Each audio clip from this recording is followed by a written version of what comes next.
기도하심으로 예배를 시작하겠습니다. 사랑과 은혜가 충만하신 하나님 아버지, 이 시간 다시 한번 주님의 음성을 듣고 아버지께서 우리에게 주신 새로운 성품으로서 주님의 영광된 시간에 동참되길 원합니다. 연약한 우리는 각자의 부족함을 가지고 이 자리에 나왔습니다. 부족한 우리 가운데 완전하신 주님의 공의를 도와줘서 온전한 모습으로 주님과 교제케 하여 주시옵소서. 더하여 원하고 바라옵기는 우리에게 말씀으로 응답하실 주님의 음성에 즉각적인 반응할 수 있는 영적 민감함이 우리 마음 가운데 있기를 원합니다. 작은 신음도 듣고 응답하시는 주님, 우리의 기도를 듣고 주님의 방법으로 들으시고 응답하여 주시옵소서.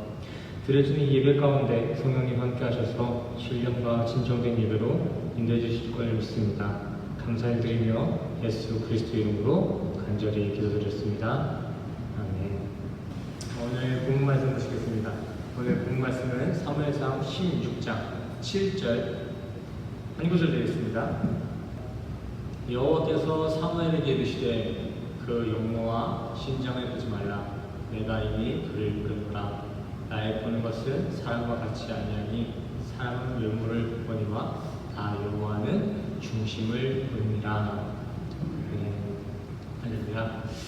저는 오늘 본문 말씀에 대한 내용을 이렇게 교제하기에 앞서서 지난 시간 함께 나눴던 하나님의 이끄심에 대한 그 교제의 내용을 다시 한번 리마인드 해보길 원합니다. 먼저 지난 시간 하나님의 이끄심의 그 교제의 내용 중에 우리가 반드시 기억해야 될 것, 중요하게 여겨야 될 것이 한 가지 있었는데, 그것은 하나님의 인도하심에 있어서는 그 모습이 세상의 번영과 풍요의 모습뿐만이 아니라 우리 인간이 느끼기에는 고난과 역경과 같은 시험의 모습으로도 나타난다는 것입니다. 그렇다면 왜 하나님께서는 사랑하는 아들들, 연합된 우리 성도들에게 이러한 고난과 역경, 시험을 허락하셨을까요? 네, 맞습니다. 선악과를 따먹은 우리 인간들은 육의 그 음팡이, 죄에 대한 가지치기가 분명히 필요하며 연약한 영의 강건함을 위해서 대장장이의 망치질과 같은 시험이 우리에게 반드시 필요하기 때문입니다. 물론 성도된 우리 모두에게는 이러한 고난뿐만이 있는 것이 아닙니다. 이를 잘 이겨내고 인내로서 주님과의 정절을 잘 지킨 이들에게는 무엇이 허락된다고 제가 말씀드렸는지 기억하시나요? 인내로서 하나님과의 정절을 잘 지키는 성도에게는 무엇이 기다린다? 100% 순도의 정금과 같은 영적인 그 순결함과 세상에서도 충분하게 우리의 성도의 직분을 이어나갈 수 있는 강건한 단단한 믿음을 우리가 소유하며 장착할 수 있게 됐다고 말씀드렸습니다. 기뻐하시길 바랍니다. 이러한 연단의 이 믿음을 소유한 성도들은 영생 심판대 앞에서도 두려움이 아니라 기쁨으로써 소망으로써 주님을 맞이할 수 있게 될 것입니다.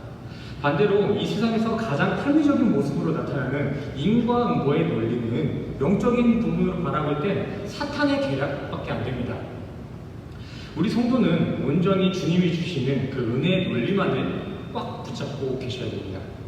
우리 모두 험난한 이 육의 삶에서 인과응보가 아니라 주님이 주시는 은혜의 메시지가 무엇인지를 잘 기억하고 마음 가운데 잘 품어내셔서 하늘나라에서뿐만이 아니라 육을 입고 가는 이 코스모스의 이 세상에서도 천국의 삶을 누리며 모두가 평안의 삶을 사시기를 간절히 소원합니다.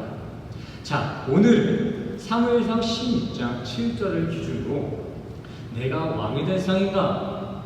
내가 택함 받을 상인가? 라는 질문을 가지고 함께 이야기 나누길 원합니다. 성도님들 가운데 관상이라는 영화를 보신 분 계신가요? 관상? 대배우들의 총집합입니다.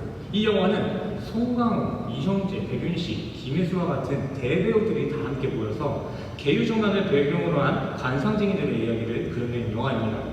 대략적인 스토리는 짧게 이렇습니다.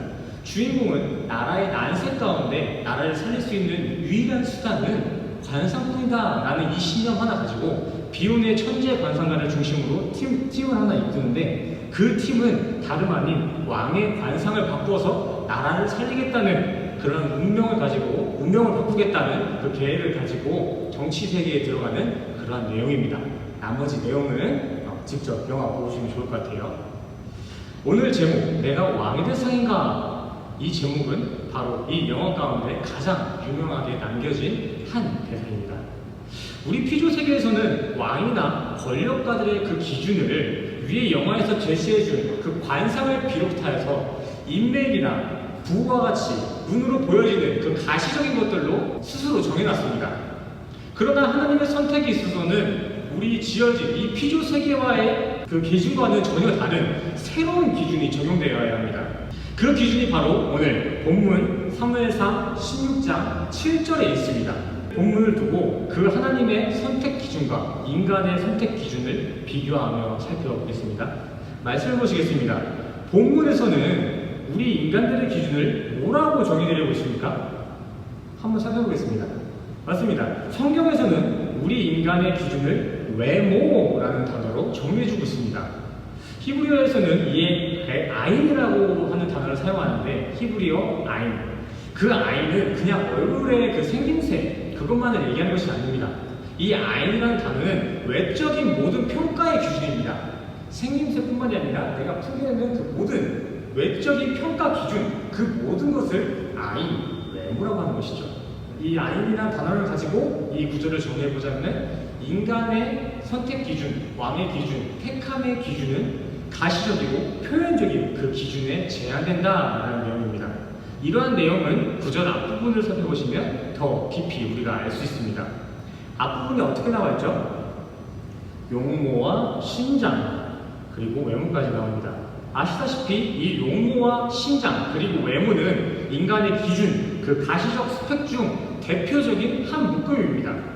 현 시대는 외모주의가 판친다 이렇게 얘기하지만 당시 이스라엘은 지금과는 비교가 안 되는 외모 지상주의를 넘어 자신의 생명을 걸 정도로 외적인 부분에 많이 비중을 둔 시대였습니다.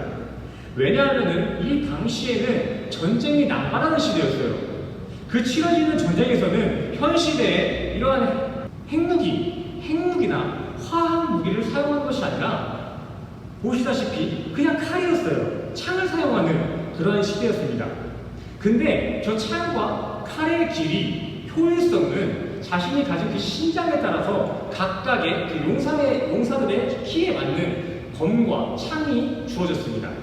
거두절미하고 당대에는 피지컬이 좋은 사람이 더 강하고 효율적인 무기를 소유할 수 있었다는 것입니다. 이렇게 전쟁에 다분한 당시 사람들에게는 이러한 전투적 요소가 정말 중요했습니다. 현 시대와는 달리 당시 시대 사람들은 왕의 기준, 현 시대로 보면은 대통령의 기준, 그 대통령의 기준조차도 전투에 대한 엉뚱함이었습니다. 당시의 왕은 현대 대통령들과 같이 지휘관의 자리에서 전투 지휘하는 그러한 전술가가 아니었습니다. 당시의 왕은 전쟁이 발발하면 솔선수범, 가장 제일 먼저 앞에 나아가서 선발로 전쟁을 이끌어가는 전쟁의 수장이었습니다. 근데 이 수장이 체구도 작고 짤막한 무기를 가지고 그 앞에 서 있으면은 이 백성들이 그 사람에게 생명을 바치고 충성을 다할 수가 있겠습니까? 그러기에 전장의 선두였던 그 수장이었던 당시의 왕들은 반드시 커다란 육체가 필요했어요. 왕의 요소 중 하나라는 것이죠. 그것은 곧 전쟁의 흐름을 가져올 승패가 되기도 했습니다. 그러기에 당연히 그들에게는 외적인 요소가 중요한 선택의 기준이 될 수밖에 없었습니다. 그러나 성경을 한번 보시면은 이러한 상황에 만들어진 기준은 단순히 인간들이 만들어낸 형상이지 모든 시대를 품어낼 수 있는 표준의 기준이 될 수 없었습니다. 그것이 인간에게 충성을 바친 완전해 보이는 기준으로 보이고 정해질지 몰라도 하나님의 섭리의 그 기준은 하나님의 마음에 합하지 못해서 언제든 그 기준은 버려질 수 있는 절대적이지 못한 불안한 기준이었습니다. 이는 엘리압의 훌륭한 피지컬을 뒤로하고 다윗을 왕으로 부름받은 사건, 최고 준수함의 기준과 장신을 소유한 그 사울을 버리는 그 사건, 이 엘리압과 사울의 사건을 보시기만 해도 그 당시에는 얼마나 신장의 중요성이 있었고 하나님의 기준은 그와 반대되는지 우리는 알 수 있으실 것입니다. 성경에서는 사울과 엘리압에 대한 타고난 피지컬에 대해서 계속해서 언급해주고 있습니다. 이를 보아서 예상해본 건데 성경에 기록될 정도의 준수함의 그 신장이라면은 결코 세상 어디에 비교해도 뒤처질 대상이 아니었을 거라는 것입니다. 이 둘 다 왕의 조건을 잘 가지고 있었다는 것이에요. 하지만 하나님은 그러한 그 둘, 엘리압과 사울을 영원한 왕의 자리로 초대하지 않았습니다. 물론 사울 왕은 왕의 자리에 잠시 앉습니다. 하지만 하나님께서 목표로 하시는 그 영원한 왕, 사무엘 하에 나오는 영원한 왕, 영원한 약속의 왕의 자리는 앉지 못합니다. 우리는 잠시 사울이 버림받은 그 이유를 살펴볼 필요가 있는데 크게 두 가지가 있습니다. 첫 번째는 블레셋, 믹마스 전투에서 사울은 하나님의 메시지를 전달하는 사무엘의 지시를 등 뒤에 놓고 인간의 합리적인 계사로서 스스로 번제를 드리는 범죄를 치릅니다. 더하여 사무엘을 기다리지 않고 자기 마음대로 전쟁을 치릅니다. 사울은 하나님의 말씀과 예배에 있어 진정성보다는 의식질에 중점을 두고 있었다는 건 우리가 볼 수 있습니다. 그러기에 이 사건은 하나님과의 관계가 멀어지는 하나의 불행의 시초가 됩니다. 사울이 버림받은 사건 두 번째가 있습니다. 아말렉 전투입니다. 아말렉 전투에 있어서 하나님은 사울에게 아말렉을 전멸하라 이렇게 얘기하신 것이 아니라 아말렉을 진멸하라 이렇게 명하셨습니다. 근데 여기서 우리가 알아야 될 것은 하나님께서 말씀하시는 이 진멸은 그냥 전쟁에서 승리하고 돌아와라 이 정도 개념이 아닙니다. 성경에서의 그 진멸은 싸워서 정복하라 이게 아니라 남자 여자 할 것 없이 모조리, 아이 어른 할 것 없이 모조리, 가축 중요한 재산 할 것 없이 모조리 진멸해버려라 라는 내용을 가진 것이 바로 진멸입니다. 신명기에서는 그들을 천하의 기억에서 지워버리라 라고 표현하고 있습니다. 하지만 사울은 이번에도 백성의 환심을 사기 위해서 자신의 합리적인 계산으로 진멸이 아니라 제사를 핑계에 대고 가축들과 아말렉의 왕이었던 아각을 살려둡니다. 사울은 하나님의 순결한 백성 만들어가기 프로젝트를 무시하고 그저 자신의 합리를 따라서 하나님의 말씀을 거역하고 불순종을 행했다는 것입니다. 그런데 하나님께서는 제사를 원했던 것이 아닙니다. 사랑하는 이스라엘 공동체에 아말렉이라는 그 이방의 더러운 사상들이 조금도 오염되지 않게 되기를 간절히 소원했던 것이죠. 근데 인간인 사울은 자신의 생각을 먼저 하면서 그 말씀에, 그 의도에 불순종을 내놓았다는 것입니다. 그 결과로 하나님은 이러한 사울의 모습을 한탄하시며 그의 왕조들을 통째로 버려버리십니다. 엄밀히 말씀드리자면 사무엘상 15장 23절의 말씀과 같이 하나님이 왕을 보낸 것이 아니라 먼저 왕이 하나님을 기도했습니다. 하나님은 그의 합리에 있어서 사무엘을 통해 이러한 말씀을 남겨주셨습니다.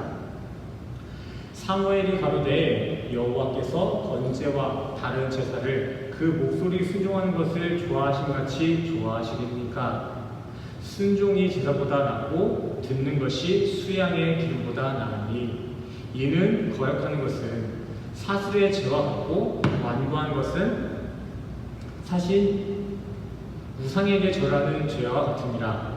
왕이 여호와의 말씀을 버렸으므로 여호와께서도 왕을 버려 왕이 되지 못하게 하셨나이다. 아멘. 말씀을 보셔서 아시다시피 하나님께서는 성경을 통해서 번제의 형식적인 그 형태보다 하나님의 목소리, 즉 말씀에 순종하여 살아가는 인생이 낫다, 선하다라고 명시하고 계십니다. 더하여 이에 반대로 이를 거역하고 형식을 고집하고 계속해서 자신의 생각으로 살아가는 그들은 우상에게 절하는 죄와 같다고 분명하게 말해주고 계십니다. 이러한 제사의 모습들, 형식뿐인 형태를 얼마나 멸시하고 멀리하시는지, 더하여 인간이 얼마나 우매한지 이러한 부분에 있어서 호세아 6장 6절을 통해 다시 한번 백성들을 책망하십니다. 나는 은혜를 원하고 제사를 원치 아니하며 번제보다 하나님 아는 것을 원하노라. 네. 위의 내용들은 어느 한 곳에 국한된 게 아니에요. 성경의 말씀은 그 당시 위인들에게 하는 말이 아니라 우리에게 하는 것입니다. 그러므로 당시의 북왕국 사람들의 백성들 혹은 사울 왕에게만 하는 말씀이 아니라 이는 예배가 드려지는 이 가운데에서도 말씀을 알아가며 은혜의 시간을 함께 나누는 것이 아니라 자신의 헌금과 헌신, 봉사생활을 공로삼아 형식을 자랑하는 일도 이와 마찬가지로 우상에게 절하는 것, 예배하는 것과 같다고 우리에게 책망하고 계신 것입니다. 절에 가거나 무당에 찾아가서 전보는 것, 그것뿐만이 아니라 주의 말씀을 소홀히 하고 육체의 주장만을 고집하는 그러한 형식적인 예배 자체가 우상 숭배라는 것입니다. 토부, 하나님의 선은 예배의 형태가 아닌 하나님의 순종으로서 시작되며 하나님의 순종으로서 빚어지는 것입니다.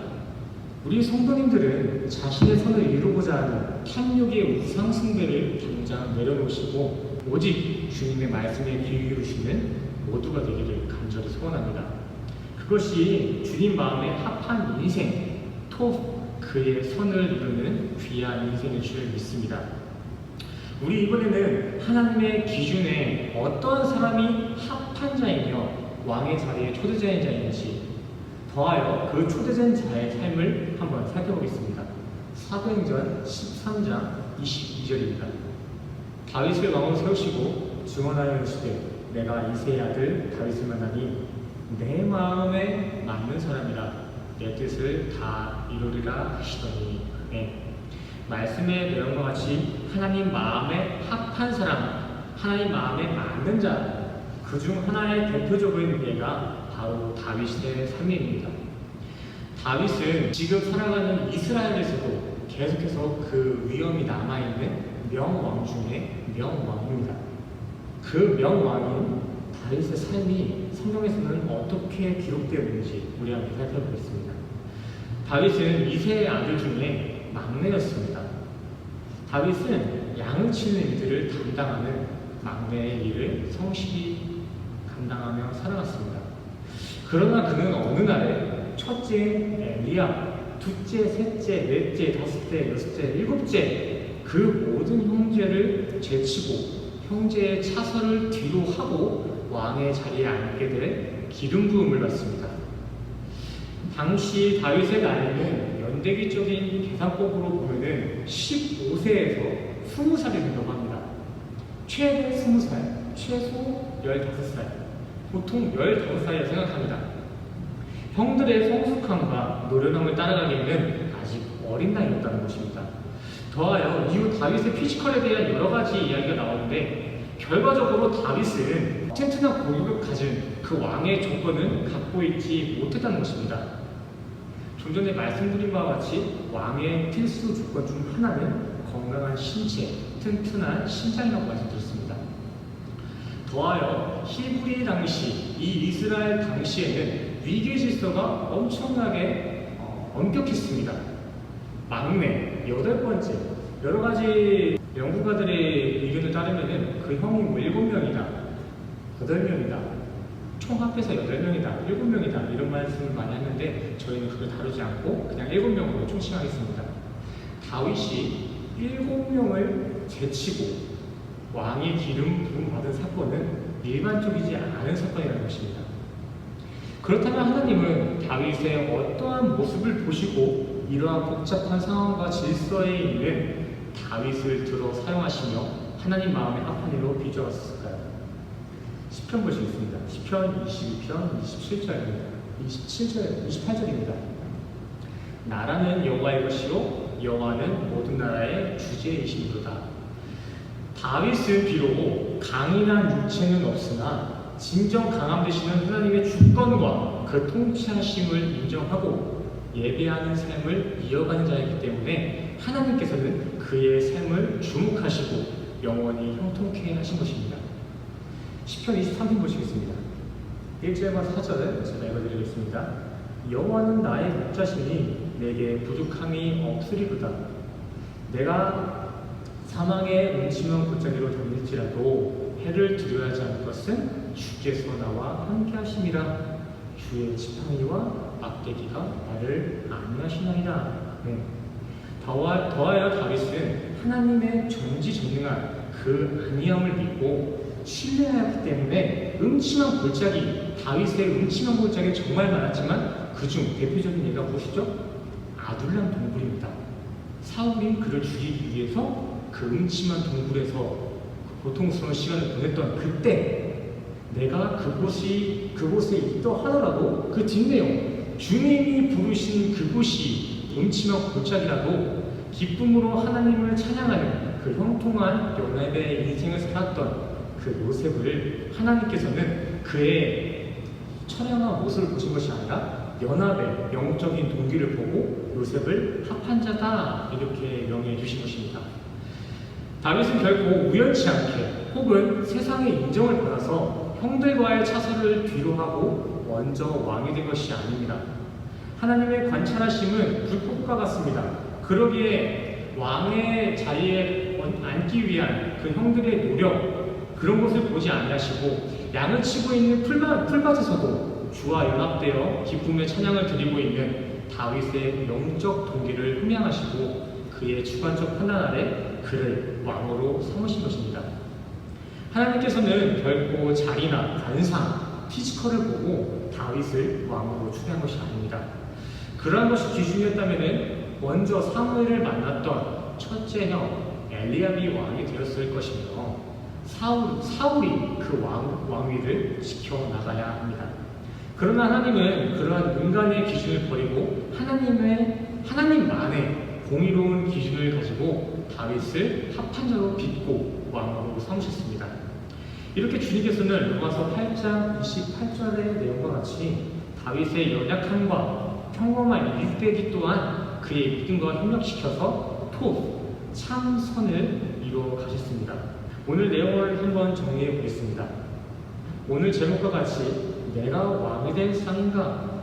내가 택함 받을 사람인가? 라는 질문에 있어 신앙인들의 올바른 대답은 성경을 투영해 우리의 형상 안에 품고 있는 영적 내면에서 찾고 붙드셔야 될 줄 믿습니다. 내면의 답을 밝혀주시는 이 성경에서는 이 하나님의 합한 기준을 7절 중심이라고 말해주고 있습니다. 하나님의 합한 기준을 7절의 중심으로 말하고 있다는 것입니다. 여기서의 중심은 원어에서 히브리어 레바라고 사용됩니다. 레바브라는 단어를 사용하는데 이것은 일반적인 의미로 마음과 용기를 나타내는 단어 중 하나입니다. 하지만 이 레바브, 마음과 용기를 뜻하는 이 중심의 단어는 마음과 용기 안에 있는 그를 발생시키는 영성의 핵을 가리키는 중요한 단어입니다. 영성의 핵. 어떻게 이해가 잘 되시나요? 핵? 자, 지구 보이시죠? 제 안에 있는 내 핵. 지면해가지고 저 안에 있는 핵. 우리 안에 있는 영성 가운데 그 안에 자리 잡은 그 영성의 핵을 이야기하고 있는 것입니다. 주님은 인간의 표면적인 피지컬이나 능력, 인맥들, 그러한 표지에 있는 것들 뿐만이 아니라 우리의 형식적인 신앙생활이나 단순히 형태만 있는 가짜 예배를 중심 삼고 선택하는 그러한 기준이 아닙니다. 오히려 하나님은 이러한 불순종의 형태를 멸시하시며 그 형태는 예배가 아니라 무당에게 예배하는 우상숭배와 같다고 말씀해주고 계십니다. 하나님께서는 신앙인에게 주어진 목적과 그 비전만을 바라보는 것이 아니라 그가 어떠한 영적인 이유, 영적인 동기, 보시는 바와 같이 어떠한 영생의 핵, 코어라고 하죠. 영성의 코어로부터 파생된 인생을 살아가고 있는지 먼저 기준하시고 그의 인생을 면밀하게 관찰하신다는 것입니다. 주님은 지어진 결과의 모습이 아닌 결과를 세운 그 기초가 무너질 모래로 세워졌느냐 아니면 든든하게 버텨낼 단석으로 세워졌느냐 그러한 모습을 먼저 관찰하신다는 것입니다. 우리의 삶 가운데서는 이 하나님의 합한 기준은 각자의 목표나 비전이 아닌 우리 안에 있는 시작점, 영의 핵에서 이미 구별되어진다고 말씀드렸는데 이 영성의 핵, 영의 코어는 우리 삶 가운데 사랑과 감동과 은혜로서 이루어집니다. 그러기에 감동 없이 읽어나가는 성경은 단순한 싸구려 판타지에 불과합니다. 사랑이 없는 복음은 더 이상 유앙겔리온, 굿뉴스, 좋은 소식이 아니라 시끄러운 꽹과리 소리에 불과합니다. 더하여 그의 은혜 동기 없이 진행되는 헌신과 봉사, 기도생활, 예배생활 또한 다른 타 종교와 다를 바 없이 자기자랑 행위, 지옥을 지향하는 이벤트일 뿐입니다. 결코 우리는 종교 생활을 통해 감동을 얻고 생명의 구원을 얻을 수 있는 것이 아닙니다. 우리 성도는 종교가 아닌 생명 자체이신 예수 그리스도가 주시는 그 순결한 감동을 가지고 있기에 신앙생활을 이어갈 수 있는 것이고, 그렇게 주어진 그 신앙생활이 우리를 구원에 합한 삶으로 이끌어간 것입니다. 기억하셔야 됩니다. 구원의 삶은 우리가 만들어가는 것이 아니라 철저히 그의 이끌림받는 과정이라는 것을 우리는 기억하셔야 됩니다. 현 시대는 목표만을 지향하며 목표 달성을 성공이다 라고 자부하며 살아갑니다. 하지만 천국을 지향하고 있는 진실된 우리 성도들은 목표와 그에 대한 결과의 실침이 아닌 우리 내면에 깊숙이 자리 잡고 있는 영적인 동기, 영성의 핵을 깊이 살피고 성실하게 돌봐야 할 필요가 있습니다. 분명히 기억하시길 바랍니다. 하나님께서 들어 쓰시는 왕의 기준, 친히 택하여서 천국에 들여보내는 그 택함의 그 기준은 인간의 화려한 결과가 아니라 영적인 동기, 영성의 핵에 구별되어집니다. 다윗의 영성의 핵, 영성의 코어는 무엇이었습니까? 다윗의 영성의 핵, 코어. 전에 함께 살펴본 것과 같이 다윗의 영성의 핵, 다윗의 코어는 지팡이와 막대기였어요. 지팡이와 막대기는 무엇을 상징한다고 제가 말씀드렸죠? 하나님의 말씀과 하나님의 인도하심, 그 하나님과 하나님의 말씀에 대한 순종과 인도하심을 붙잡고 세상에 나아가셔야 합니다.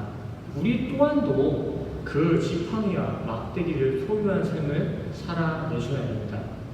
그래야지만 이 블레셋의 골리앗과 같은 이 거대한 세상 가운데서 성도의 직분을 지켜낼 수가 있습니다.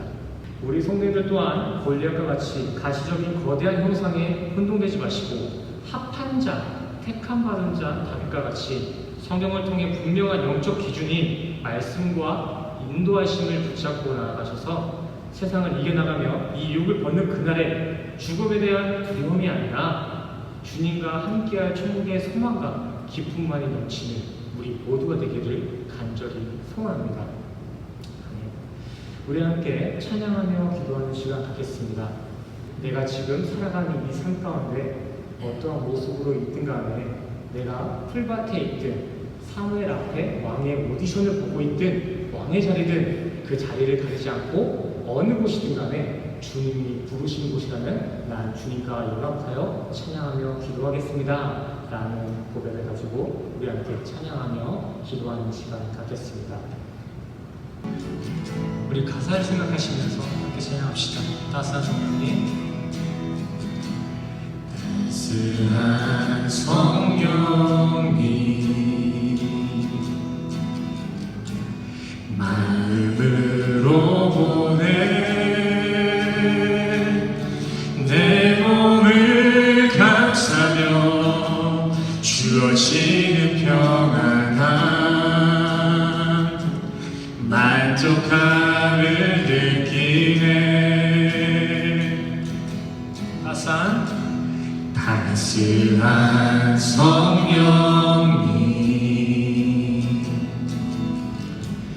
마음으로 보내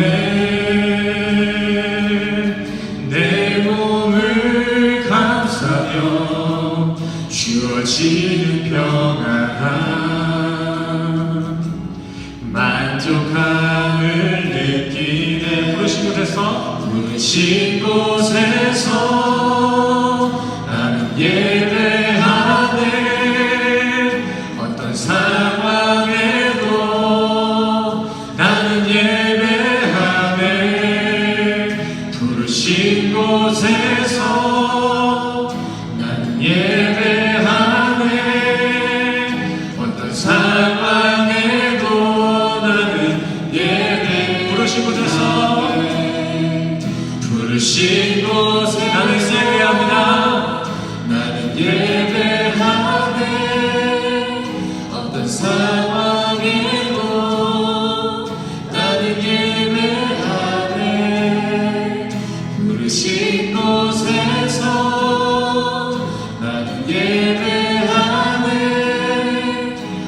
상황에도 나는 다시 한번 찬양합시다.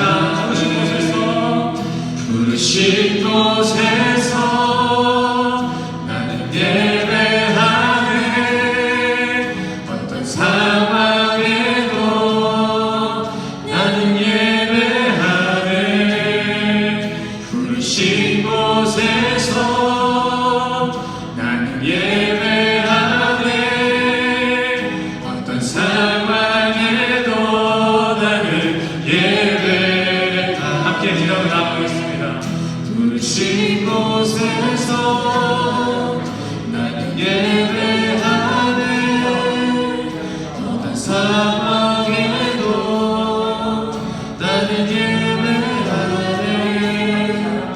부르신 곳에서 나는 예배하네. 어떤 상황에도 나는 예배하네. 부르신 곳에서 나는 예배하네. 어떤 상황에도 나는 예배하네. 부르신 곳에서 나는 예배하네. 어떤 상황에도 나는 예배하네. 부르신 곳에서 나는 예배하네. 어떤 상황에도 나는 예배하네. 부르신 곳에서 나는 예배하네.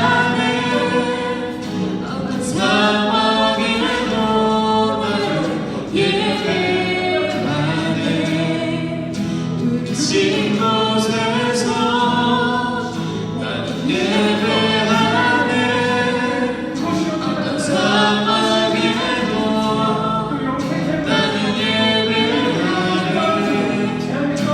부르신 곳에서 나는 예배하네. 어떤 상황에도 나는 예배하네. 부르신 곳에서 나는 예배하네. 어떤 상황에도 나는 예배하네. 부르신 곳에서 나는 예배하네. 어떤 상황에도 나는 예배하네. 부르신 곳에서 나는 예배하네. 어떤 상황에도 나는 예배하네. 부르신 곳에서 나는 예배하네. 어떤 상황에도 나는 예배하네. 부르신 곳에서 나는 예배하네. 어떤 상황에도 나는 예배하네. 부르신 곳에서 나는 예배하네. 어떤 상황에도 나는 예배. 주님이 부르신 곳이 이곳이라면 부르신 곳에서 나는 예배하네. 나는 예배하네. 어떤 상황에도 어떤 상황에도 나는 예배하네. 부르신 곳에서 나는 예배하네. 어떤 상황에도 나는 예배하네.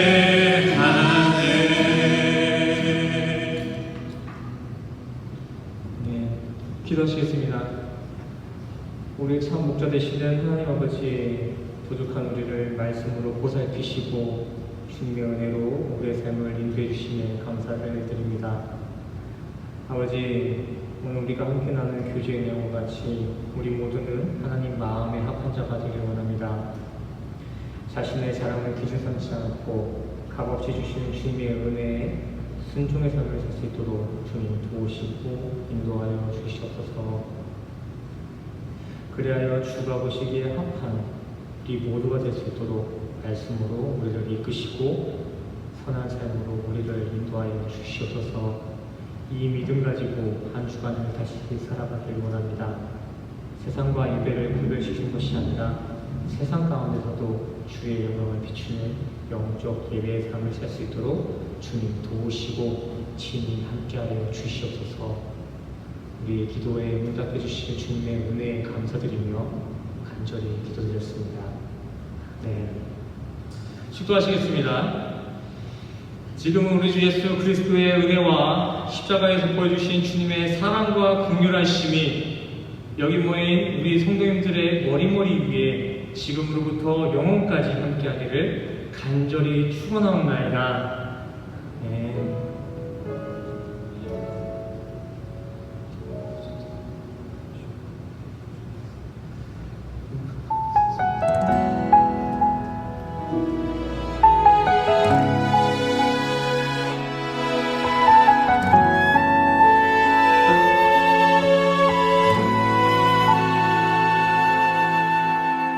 세상을 살아가는 동안에 나의 힘을 의지할 수 없으니